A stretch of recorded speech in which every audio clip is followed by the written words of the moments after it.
Oh.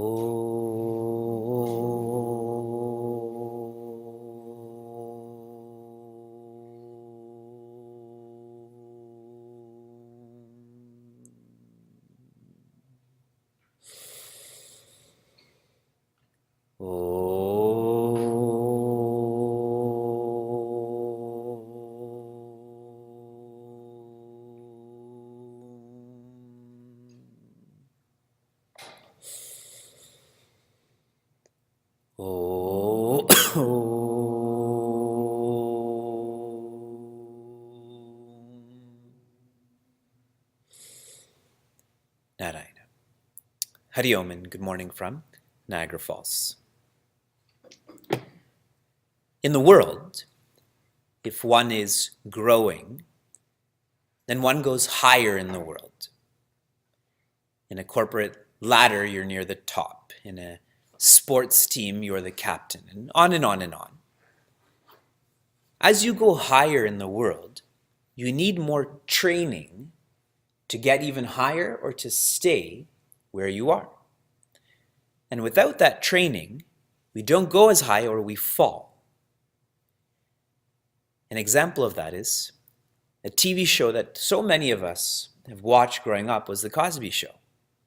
But now you realize that Bill Cosby, what we see in this show, is not who he is in real life. We see the same happening in the political field, and in the athletic field, in the financial field. That people are going higher, but that training is not there to go even higher or to stay there. That's in the world, in a secular sense. If we take this to ourselves in a sacred sense, we don't use the word higher, we use the word deeper. You go deeper than the sheets. You go deeper than forms and names. For one who wants to go deeper into themselves, deeper into life, that too requires training, requires guidance. Without that training and guidance, we will not even know that we are deeper. This course, for some, is proactive. Proactive in the sense that we haven't gotten deeper into our lives, but we are being trained to go deeper.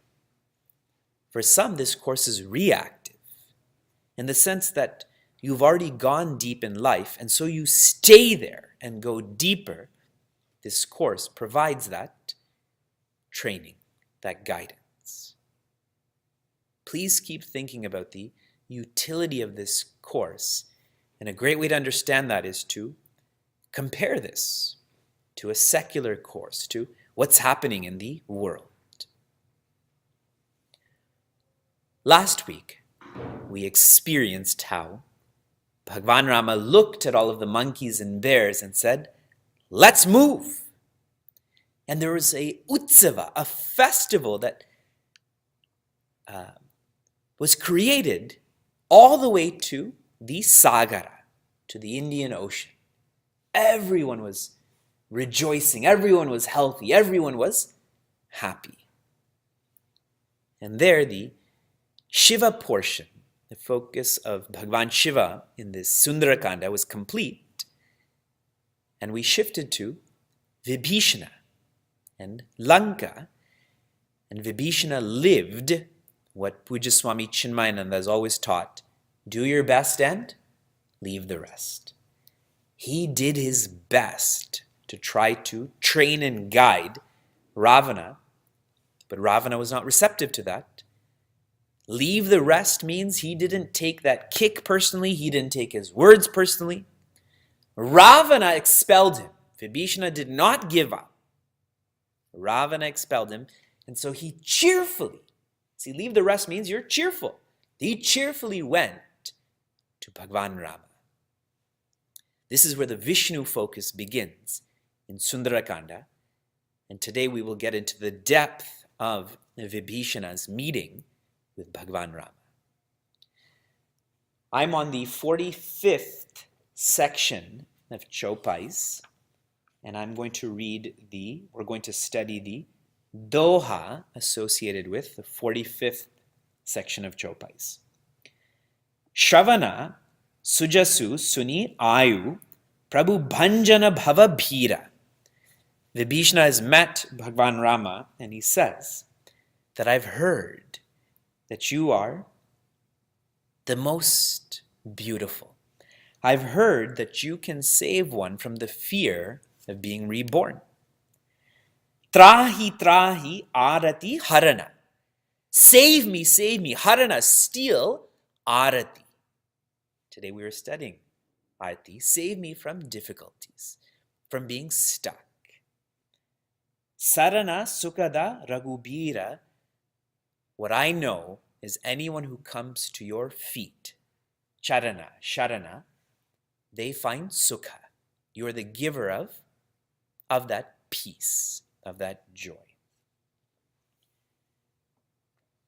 Leading up to this, when Vibhishana left Lanka and came to Rameshwaram, he was on this refugee boat, really, and Bhagwan Rama had his spies, his guards, looking at who's crossing over this channel. And when they saw Vibhishana, they immediately detained him. And when they detained him, then they brought Vibhishana to Sugriva, because he's the chief commander of this army. And Sugriva then brought Vibhishana to Bhagwan Rama. And what did Bhagwan Rama say to Sugriva? What should we do? How tactfully Bhagwan Rama is antaryami. He knows who he is, what to do, but he prays in public, criticizes in private. He's giving Sugriva respect. That you're the chief commander, you are my manager, I shouldn't micromanage you. And Sugriva, he is not large-hearted like Bhagwan Rama. He shares, should take, I keep mixing their names, we should take Vibhishana as a prisoner of war. We should keep him detained. And Bhagwan Rama listens to all of this, and then he responds to Sugriva. Bhagwan Rama says, I will not abandon a person who comes to me for help, who comes to my feet, even if they have murdered millions of Brahmanas. I will not detain them. I will not turn them away. And there's a very subtle point in this. Who has killed millions of Brahmanas? Ravana. He's subtly saying that even if your brother came to me for help, came to surrender to me, I would not turn him away. Bhagwan Rama says, think more about Vibhishana. Would any sinner come to me? A sinner enjoys sin? No. They would have stayed in Lanka. Why would they have come to Bhagwan Rama? Bhagwan Rama is secretly, subtly teaching Sugriva to look deeper into Vibhishana. Bhagwan Rama also says, anyone who turns to me, even if they've committed millions of sins over millions of lives, right away they're purified, just by turning to me.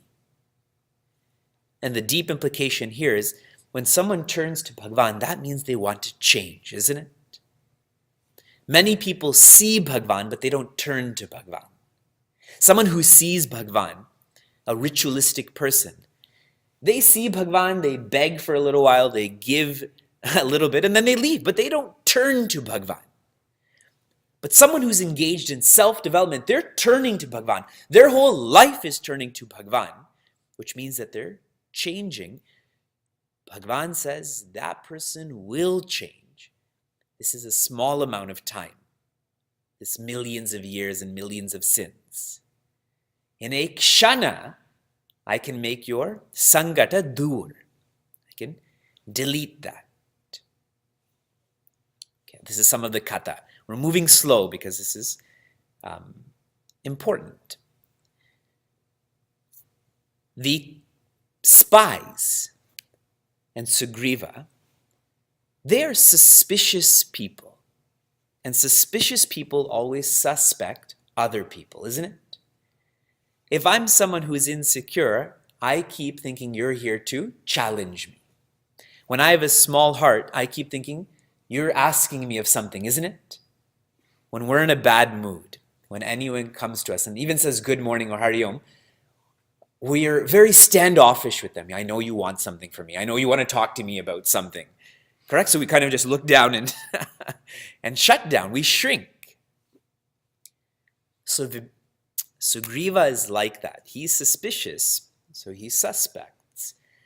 Whereas, and this is not shared in Goswamiji's Ramayana, but in Valmikiji's Ramayana, how is Hanumanji?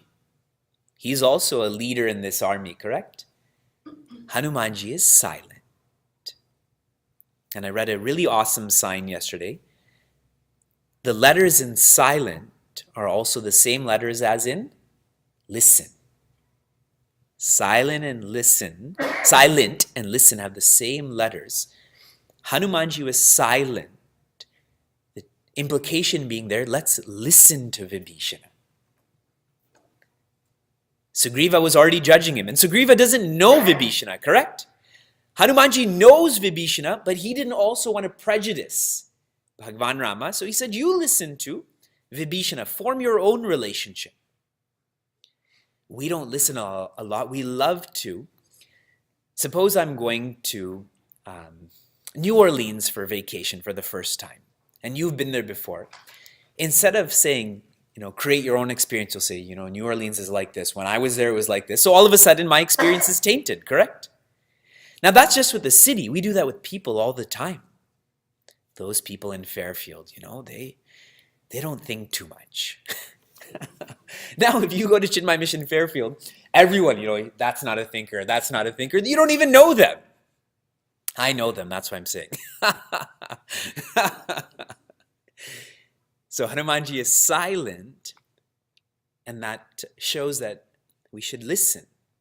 We should listen to Antaryami, we should listen to people to get to know them so we don't feel cynical and bitter and so on. When Bhagwan Rama tells Sugriva that Vibhishana is coming, I'm going to embrace Vibhishana. And Vibhishana, we studied, asks Bhagwan Rama for help. In this, we see Vibhishana's Sharanagati. There's a systematic way to surrender. And this was part of your reflection adventure of the week. What are the 6 lakshanas or signs or procedures to surrender? I shall tell this to you now. This is called the Shad Vida Sharanagati. The 6 knowings, Vida means knowledge, details of surrender. In order, number 1, Anukulyasya Sankalpa. Anukulyasya Sankalpa. This is a technicality. What this means, in simple English, to think of God alone. So the first way to surrender, to think of God, eva, only God.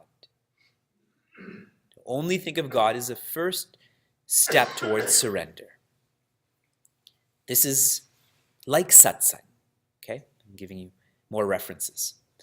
The second, Prati Kulyasya Varjaman. Prati Kulyasya Varjaman. And this means letting go of others. Letting go of others. If I'm holding on to God alone, that means I have to let go of others. And here, it doesn't mean physically letting go. It is letting go of dependencies, letting go of other priorities. This is like letting go of dussanga.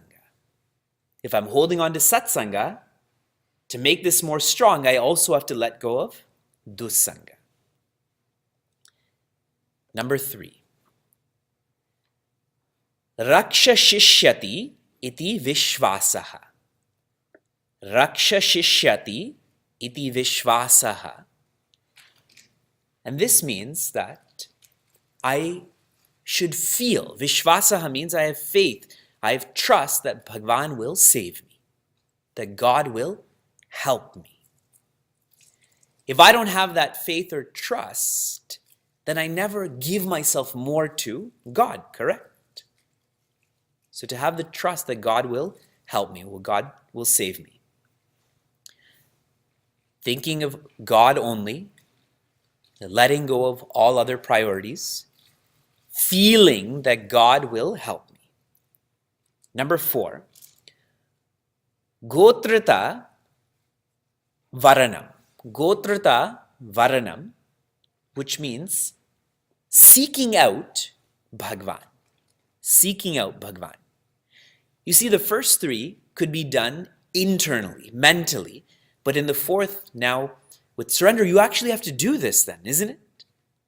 You have to find God's feet and you have to be at God's feet. It's not just knowing, there's a doing component also.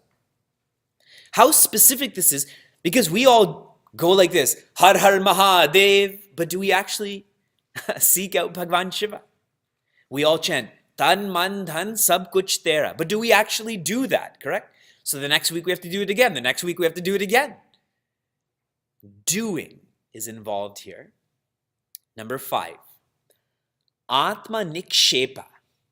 Atma Nikshepa means you find Bhagavan's feet and then you surrender without condition. Surrender without condition. You know, when it comes to real estate, you can put an offer in for any property. If you're worth 100,000, you can put in an offer for a $10 million property. Just put in lots of conditions, correct? One condition is financing, which is never going to happen. So you know that that's not going to be followed through. But when you waive all conditions, that deal is done, correct? So surrender and waive all conditions. Not, I'm still going to hold on to this and I also need this and we have to negotiate this. And number 6 is called Karpanyam. Karpanyam. So here's a short quiz for all of you. Where have you heard this word Karpanyam before? Chapter 2 of Srimad Bhagavad Gita, where Prince Arjuna feels Karpanya dosha. He feels pity at what's going to happen, but that's a dosha. That is not pity, that is fear. He's calling it pity, but it's just fear. Here, Karpanya is not fear-based. It is rational. It is systematic. It's built upon the 5 other procedures. Karpanyam means to submit. It means humility.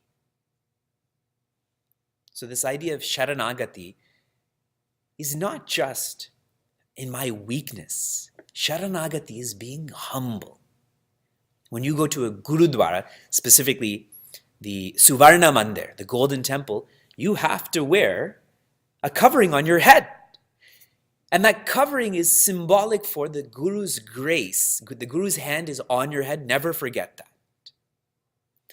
At the Suvarna Mandir, you cannot turn your back to that mandir. At all times, you should know in front of you, keep in front of you, Bhagavan. For us, we put our feet towards Bhagavan, movie screens over there, right? Systematic Sharanagati. Everyone got those 6 points? The last 3 are to seek out Bhagavan, to surrender to Bhagavan, to be humble towards Bhagavan. Why Vibhishana was able to do this so naturally, this was not highlighted in our Ramayana so much. Vibhishana's family comes from Pulastya Rishi. I mentioned that. He's a great Rishi. Vibhishana, Kumbhakarna, and Ravana were all tapasvis. They engaged in great discipline, investment in themselves. What did Kumbhakarna ask for? Sleeping and food. He asked for nidra. We can really relate to that, isn't it? What did Ravana ask for? Possession and power. So Vibhishana, Kumbhakarna asked for pleasure. Ravana asked for possession and position. And what did Vibhishana ask for? He asked for Hari Bhakta, Hari Bhakti. In other words, peace. And all three brothers were blessed, isn't it? That's why you should be very careful about what you wish for, what you pray for, because this will come true. If you've read Autobiography of a Yogi, Paramahansa Yogananda shares any desire we have, any wish we have, has to manifest in our embodiment. If not in this lifetime, the next lifetime. That's why the less wishes we have, the less desires we have, the less will be reborn. But as long as you have those desires and wishes, you have to come back again and again and again. Acharya Shankara says in his Bhagavad Gita commentary, be mindful, be careful about religious merit, punya. Because the more punya you have, the more you have to go to heaven. You exhaust all that, come back. It's a cycle. It's just samsara in an upper direction rather than a lower direction. So the best strategy in all of this is be content. You don't have any desires, you don't have any wishes. What happens after Vibhishana's Sharanagati? He asks Bhagwan for help. Maybe Bhagwan doesn't help him. I think we have to study some more to make sure that we know Bhagwan helps or doesn't. I am on the, what are we studying now? I'm on the 50th section of Chopais, 50th, and I'm going to read the Doha. We're going to study the Doha here also. Prabhu tumara kula guru jaladhi. Vibhishana is saying to Bhagwan Rama that your family's lineage is the same lineage as that of the ocean. Kahi upaya vichari. You should ask the ocean for a way to cross over the ocean. Binu prayasa sagara tarahi. With permission, with support of the ocean, sakala bhalu kapi dhari, the bhalus means bears, kapi means monkeys, they will easily be supported by the ocean to cross over to Lanka. So phew, that means Bhagwan Rama did accept Vibhishana's surrender, because now Vibhishana is telling Bhagwan Rama about how to get to Lanka. So leading up to this,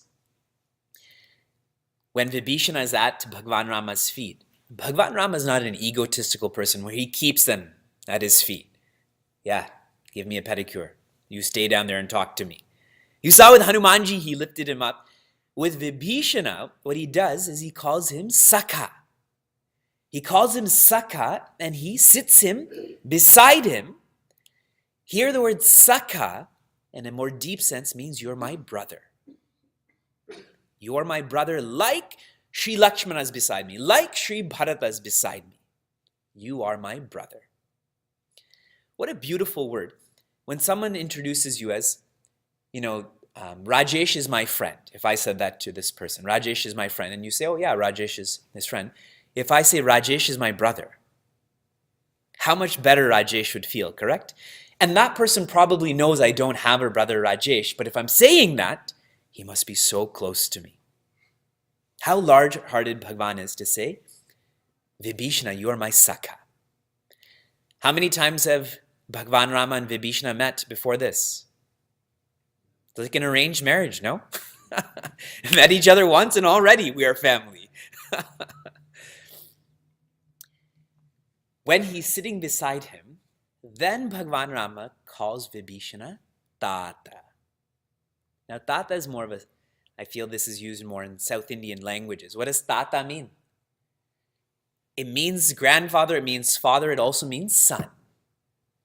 In Bhagavad Gita, Bhagavan Krishna calls Prince Arjuna Tata. He says to Vibhishana, Tata, how did you live in Lanka? Bhagwan Rama has been hearing about Ravana, he's seen Shurpanaka, etc., etc. How is it that you were living in Lanka? And after he asks this question, then he tells Sri Lakshmana and Hanumanji, go collect some water from the ocean. And he starts to refer to Vibhishana as Lankesha. What does Lankesha mean? The Isha of Lanka. In Hanuman Chalisa, what do we say? Lankeshwara. You're the Ishwara of Lanka. Now that's not possible, correct? Because Ravana's Lankeshwara, but Bhagwan Rama knows the future, correct? You are going to be Lankesha. So he puts that tilak, that Vijaya tilak, on Vibhishana. And this shows Bhagwan Rama's greatness again. Raja Dasharatha waited, isn't it? He waited to put that Vijaya tilak on Bhagwan Rama, and Raja Dasharatha never got to see Bhagwan Rama as the king. Bhagwan Rama is more astute. He right away shares that you are the king. Now, some people may think Vibhishana has done so little and is made the king of Lanka. Ravana was a great bhakta also. In an earlier narration, Ravana actually gave all of his heads to Bhagwan Shiva. You know, we give flowers. We actually say mantra pushpa. Mantra pushpa means through this flower, I'm giving my mind. But we don't give our head physically, correct? Ravana actually gave all of his heads. He gave all of his heads to Bhagwan Shiva. But despite giving all of those heads, what did he not give? His ego. He had the ego that I gave all of these heads, correct? Whereas Vibhishana, the last form of surrender is giving up that ego. Vibhishana didn't give up his head. He gave up that which is deeper, which is his ego. Physical help is important, but more than that is mental help, isn't it? Blue-collar work is important. More demanding is white-collar work. Then Bhagwan Rama asks Vibhishana, how will we cross this ocean? Now you think Bhagwan Rama doesn't know how to cross this ocean. You don't think one arrow of Bhagwan Rama's will not dry up this ocean. But he is the greatest CEO, always empowering Sugriva, Vibhishana, because he knows they have to be his ambassadors, correct? They have to be kings. Such beauty. Okay, let's study some of the Vedanta and all of this. Sakha, let's pick on that word again. Who is your best friend? Today I asked a group of our Balavar students, who are your best friends? So one boy said my brother, and it was so sweet. I was really hoping he's a sweet boy, and he said my brother, and I was really happy to say that. Then I asked a girl, and she goes, I think I'm supposed to say myself. How innocently she said, I think I'm supposed to say myself. And then I asked another boy, and he said, he already knew the answer and the question, so he said God. These smart Balavar students. Our best friend is supposed to be God, and then God introduces us to an even closer friend who is our self, Atman. When Bhagwan Rama calls Vibhishana Sakha here, he's saying you are Jiva and I am Ishvara. When Jiva meets Ishvara, what happens to Jiva? There is only Ishvara. When Sharanagati manifests, there is no more ego, there's no more anything. So the word Sakha here means the connection between, now the Jiva has met Ishvara. So you can have 5,000 friends on Facebook, but that is not the uniting of Jiva and Ishvara. Real friendship is when we know that God is with us. When Bhagwan Rama says, how do you live in Lanka? This is very powerful. Vibhishana tells Bhagwan Rama, it is better to live in Naraka. In English, what does Naraka mean? Hell. It is better to live in hell than Kala Mandali. Kala means wickedness, viciousness, meanness, negativity. Mandali means, you've all seen a mandala, like people create mandalas with rangoli, with powder. Or mandala means machine or web. It is better to live in hell than to be surrounded by people who are vicious. Why? In Naraka, there is only exhaustion. It's called papa kshaya. So if I'm in hell, I'm below the earth, as I'm living in hell, I'm doing my time, like a prisoner, correct? And as I do my time, I slowly get parole, and I'm slowly brought back to society. Papa kshaya. You cannot incur more sin in hell. Ideally, in prison, you don't gather more years in prison. Papa kshaya. Now with Kala Mandali, as you're engaged in sin, what is happening? I don't know, I'm engaged in that wickedness, so what do? I become more and more and more wicked. Shared differently. In Naraka, people think a lot. They think about, why did I bring myself here? What am I doing here? They're sensitive to sorrow. But when one is around people who gossip a lot, people who indulge a lot, if you go to Las Vegas and you see a lot of people playing slot machines, though you have no inclination, why not, correct? Cash in $20, play the slot machines, you win 2, put in another 20, and one's lost. Every gambling commercial says, please play responsibly. Is that even possible? Please drink responsibly. We don't think about the sorrow, so we keep losing ourselves more in that sorrow. And so Vibhishana is saying, the only way that I was able to live in Lanka, it is not hell, it is worse than hell, is through your grace. If we are stuck in stress, if we are stuck in sorrow, it is like being in quicksand. The more you try, the more you sink. We need to invoke that kripa of Bhagavan. For those in the Bhagavad Gita course, chapter 18, the same is being shared. There is no doer. As you study action more, you should be not the doer, not the instrument. You should be non-instrumentship. Don't think too much about that. There's a lot of context to that. The final thought here is about Vibhishana becoming Lankesha and not Ravana. There's a very beautiful portion, practical portion of Ramayana where Bhagavan says, someone who takes the thread of each relationship in their life. So Vivek, I have a father string, I have a mother string, I have 2 sister strings, I have a wife string, I have a son string, I have my cousin strings, I have my friend's strings. When I take all of those strings and wind them together and tie that to God, then I become the king. See, the closer I become to Bhagavan, the closer I become Ishvara, isn't it? Lanka Ishvara. Though Vibhishana is in Lanka, really, he is with Ishvara. So for all of us, for all of our Devis who are married, what is your relationship with your husband supposed to be? Pati Parameshwara, correct?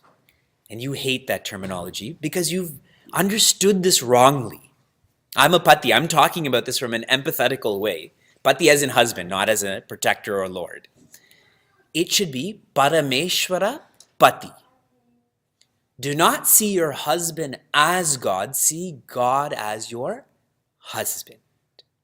If you try to see your husband as God, what are you actually going to be seeing? Your husband. That godness will only be in words. But if you see God as your husband, you will only see God. Imagine how you'll treat your husband. And all the husbands are like, yes, Vivekji, continue. I obviously mean the opposite too. So another term we've studied is Sahadharmacharini, correct?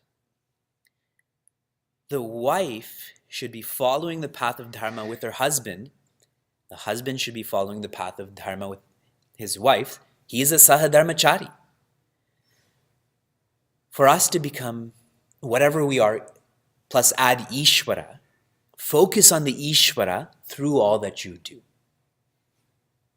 This course you should focus as in Ishvara's teaching you through Zoom. Don't focus on Zoom. Through Zoom, you're going to connect to Ishvara. That's just called Wi-Fi, okay? And it is nothing more than that. When Bhagwan Rama feels Vibhishana's Sharanagati, he makes him the king. He tells Vibhishana, I actually don't take avatara to correct those who are wicked. I only take avatara to protect those who are noble. Now think why. Because every time we study Bhagavad Gita, Bhagavan says, I'm here to correct the wicked and protect the noble. Who will correct the wicked? The noble. All you have to do is protect the noble. They themselves will correct the wicked. Bhagavan doesn't have to do that, right? For someone who exercises beautifully, they don't have to think about right eating. They automatically eat rightly, isn't it? If you exercise well, you don't even have to focus too much on eating. This will be natural. So here's where we are. At Rameshwaram, about to build Bhagwan Rama's bridge. Bhagwan Rama says, how? Vibhishana says, ask. Ask the Sagara for help. We've seen the Ramayana serial too many times to know that even this Sagara has this element of ego.